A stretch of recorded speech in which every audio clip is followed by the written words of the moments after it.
Hello दोस्तों, Radhe Radhe. Monika biology classes में आपका हार्दिक स्वागत है। तो कैसे हैं आप सब? कैसी चल रही है आप सबकी तैयारी? आशा करते अच्छी ही चल रही होगी, क्योंकि आपके एग्ज़ाम्स बहुत ही करीब हैं। ठीक है, हमने आपको सारे इंपॉर्टेंट क्वेश्चन बताने की पूरी कोशिश की है कि किस तरीके से आते हैं क्वेश्चन पेपर में। सारे आपको डायग्राम बताए मैंने, कौन कौन से इंपॉर्टेंट डायग्राम्स हैं। आपको सारे शॉर्ट क्वेश्चंस बता दिए हैं, सारे लॉन्ग क्वेश्चन बता दिए हैं कैसे पूछे जाते हैं। ठीक है, तो आइए आज हम बात करेंगे ऑब्जेक्टिव क्वेश्चंस की, कि ऑब्जेक्टिव क्वेश्चन कैसे पेपर में पूछे जाते हैं। ठीक, तो आपके 4 क्वेश्चन आते हैं। ठीक है, कितने आते हैं? 4 क्वेश्चन आपके ऑब्जेक्टिव पूछे जाते हैं। तो आइए देखते हैं कि किस तरीके से क्वेश्चन आते हैं। ठीक, तो चलिए देखते हैं। हमारा पहला क्वेश्चन, जीवों के लिए जनन आवश्यक है। ठीक, इस तरीके से लिखा होगा। फिर ऑप्शन होंगे का, खा, गा, घा, ऐसे करके। ठीक है, तो ऐसे क्वेश्चन आते हैं ऑब्जेक्टिव। जीवों के लिए जनन आवश्यक है। पहला ऑप्शन है व्यक्तिगत जीवों को जीवित रखने के लिए। दूसरा, उनकी ऊर्जा की आवश्यकता को पूरा करने के लिए। तीसरा, वृद्धि को नियंत्रित करने के लिए। और चौथा है पीढ़ी दर पीढ़ी प्रजाति को बनाए रखने के लिए। तो कौन सा ऑप्शन सही होगा? चौथा वाला। जनन क्यों करते हैं प्राणी? पीढ़ी दर पीढ़ी अपनी प्रजाति को बनाए रखने के लिए जनन आवश्यक होता है। ठीक, इसलिए ये आपका चौथा ऑप्शन सही हो गया। अगला क्वेश्चन है, अनिषेक जनन पाया जाता है, यानी वही अनिषेक जनन, बिना निषेचन के होना। बताया था आपको, बिना निषेचन के जैसे फल बन जाता है उसे अनिषेक जनन कहते हैं। तो इस तरीके से इसमें पूछा गया अनिषेक जनन किस में पाया जाता है। तो पहला ऑप्शन है मधुमक्खी, दूसरा रोटीफर्स, तीसरा टर्की पक्षी और चौथा सभी में। तो अनिषेक जनन जो होता है वो सभी में होता है। ठीक है, इसलिए चौथा ऑप्शन सही हो जाएगा। अगला क्वेश्चन है, मुकुलन द्वारा जनन होता है। मुकुलन यानी बडिंग, किसी भी जीव में या पौधे में एक छोटी सी कलिका निकल आती है ऐसे करके, और ये जब ये कलिका, मुकुल इसे हम बोलते हैं, जब ये अलग हो जाती है तो क्या होती है? एक नया पौधा बना लेती है। ठीक, तो किसमें होती है? स्पंज, दूसरा हाइड्रा, तीसरा ईस्ट, चौथा सभी। तो क्या होता है? मुकुलन जो है वो स्पंज, हाइड्रा, ईस्ट सभी में होता है। ठीक, चौथा ऑप्शन सही हो जाएगा।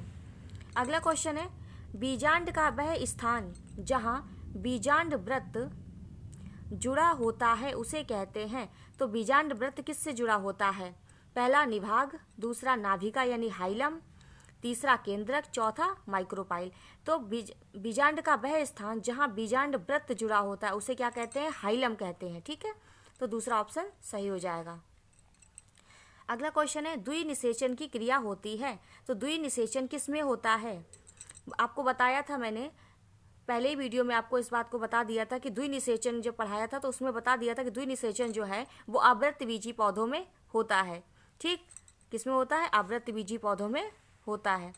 अगला क्वेश्चन है, भारतीय भ्रूण विज्ञान के जनक कौन है? ये आपको पढ़ाया है मैंने, तो बताइए कौन है?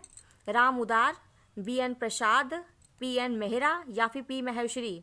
आपको शॉर्ट में बताया था, पंचानन महेश्वरी को P महेश्वरी करके याद रखिएगा। ठीक, तो भारतीय भ्रूण विज्ञान के जनक कौन है? P महेश्वरी, पंचानन महेश्वरी, इसलिए चौथा ऑप्शन सही हो जाएगा। अगला क्वेश्चन है, बहुभ्रूणता की खोज की थी। ये भी आपको बताया है मैंने, बहुभ्रूणता की खोज की थी, किसने की थी? लुवेनहॉक, महेश्वरी, विंकलर या क्रपर। तो कौन हो जाएंगे? बहुभ्रूणता की खोज किसने की थी? लुवेनहॉक ने की थी। ठीक, तो इसका पहला ऑप्शन सही हो जाएगा, लुवेनहॉक। ठीक,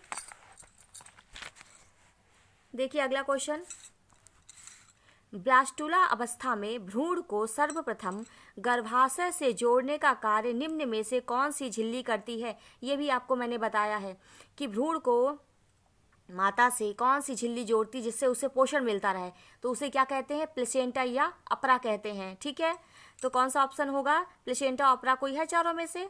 ये है सेकेंड नंबर का, तो ये हो जाएगा अपरा यानी प्लेसेंटा। ठीक, अगला क्वेश्चन है, परागकण मात्र कोशिका में गुणसूत्रों की संख्या कितनी होती है? ठीक है, तो परागकण मात्र कोशिका में गुणसूत्रों की संख्या क्या होगी? पहला अगुणित, दूसरा द्विगुणित, तीसरा त्रिगुणित और चौथा बहुगुणित। तो परागकण मात्र कोशिका में गुणसूत्रों की जो संख्या होती है वो द्विगुणित हो जाती है, यानी 2n नंबर होगी। ठीक है, इसे याद रखिएगा, 2n नंबर। अगला क्वेश्चन है, परिभ्रूणपोष अवशेष है बाह्य आवरण का, अंतः अध्यावरण का, बीजांड द्वार का या फिर बीजांड काय का। तो परिभ्रूणपोष जो होता है वो किसका अवशेष होता है? बीजांड काय का। तो चौथा ऑप्शन सही हो जाएगा। अगला क्वेश्चन है, आवृत्तिबीजी पौधों में पुंकेसर क्या है? आपको बताया था पुष्प के 4 भाग होते हैं, कैलिक्स, कोरोला, एंड्रोसियम, गायनोसियम। जो एंड्रोसियम होता है यानी पुंकेसर जो होता है वो उसका कौन सा भाग होता है? नर भाग होता है। तो दूसरा ऑप्शन सही हो जाएगा, नर जननांग। अगला क्वेश्चन है, साल्विया में परागण होता है जल द्वारा, वायु द्वारा, कीटों द्वारा या सभी? तो साल्विया में जो परागण होता है, साल्विया एक पौधा होता है, एक ऐसा फूल होता है जिसमें क्या होता है, उसकी बनावट इस तरीके से ही होती है कि उसमें कीट परागण ही होता है, क्योंकि कीड़े ही क्या करते हैं, परागकण को वहां तक लेकर जाते हैं। तो साल्विया में जो परागण होता है वो किसके द्वारा हो जाएगा? कीटों द्वारा हो जाएगा। ठीक है, इंपॉर्टेंट क्वेश्चन है बेटा ये। अगला क्वेश्चन है, द्विनिषेचन का तात्पर्य है। द्विनिषेचन क्या होता है? 2 नर युग्मकों का अंड कोशिका में संयोजन। क्या 2 नर युग्मक अंड कोशिका में जुड़ जाते हैं? नहीं, ऐसा तो नहीं होता। दूसरा, एक नर युग्मक का अंड कोशिका से तथा दूसरे का द्वितीयक केंद्रक से संयोजन, ये हो सकता है। अगला ऑप्शन है, एक नर युग्मक का अंड कोशिका से तथा दूसरे का सिनर्जिड कोशिका से संयोजन, ये तो नहीं होता। और सभी तो हो ही नहीं सकते। तो द्विनिषेचन का तात्पर्य क्या है? द्विनिषेचन क्या होता है? इसमें एक नर युग्मक का अंड कोशिका से तथा दूसरा जो नर युग्मक होता है उसका द्वितीयक केंद्रक से संयोजन हो जाता है, इसे हम क्या कहते हैं? द्विनिषेचन कहते हैं। तो बी ऑप्शन इसका यानी खा वाला सही हो जाएगा। ठीक है, तो इस तरीके से बेटा आपके बहुविकल्पी प्रश्न पूछे जाते हैं, आप इन्हें तैयार करिए। आगे की वीडियो में आपको आगे के क्वेश्चन हम बताएंगे।